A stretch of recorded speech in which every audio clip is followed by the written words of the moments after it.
Hello, my name is Duncan McDonald. I was born and raised in Detroit, Michigan, and I graduated from Michigan State University where I received my bachelor's degree in biological sciences. I now recently moved out to Denver, Colorado, and my hobbies include hiking, mountain biking, and snowboarding. A little bit about the previous healthcare positions I have held. During my undergrad, I worked as a research assistant at Karmanos Cancer Institute, working in an immunotherapy lab where we armed our patients' immune systems with antibodies to fight their cancer cells. We had grants in breast cancer, colon cancer, and pancreatic cancer, and I had a hand in research in all three of those.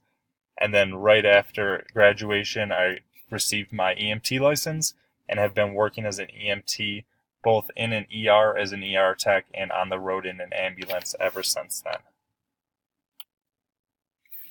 Working as an EMT in Detroit has steered me away from a career path in medical care and towards one in public health. I saw the importance of working proactively towards maintaining the health within a population as opposed to reactively treating people who were already sick, and this was due to nearly every one of my patients going to the ER for something preventable or currently receiving treatment for a preventable disease like type 2 diabetes or heart disease. Also, with the increasing cost of healthcare and seeing patients unable to afford their treatment that they really needed, it showed me the need to work proactively towards preventing these as opposed to just treating them. And then as someone who spends nearly all their time outdoors, I was naturally drawn to the discipline of environmental health. Like the book stated, people in society today generally believe that their environment is safe, but more work still needs to be done to ensure that our current systems are safe.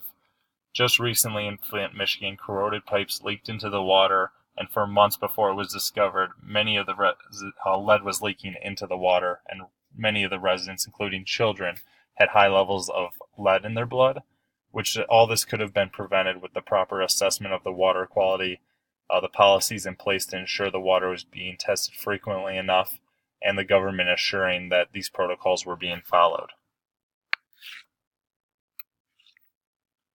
Thankfully, since the 1980s, we've placed a much larger emphasis on mitigating the effects of human activity on the environment, but still too often we don't realize the true harm we are doing and the consequences of our industrial activity until significant damage has been done.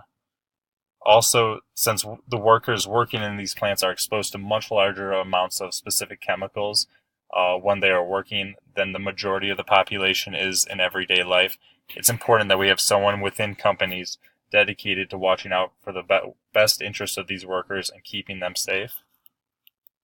It's also important to make sure companies have sound primary, secondary, and tertiary emergency action plans to monitor and make sure contamination does not occur, efficiently clean up after an accident, and bring the environment back to what it was before the accident even occurred.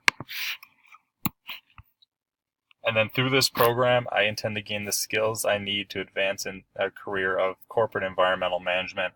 I aim to learn how to efficiently assess the actions of corporations and identify actions that aren't following environmental regulations, and then as well as develop new policies that change these actions and train the workers to maintain compliance with government regulations and make sure they're staying safe while they are working.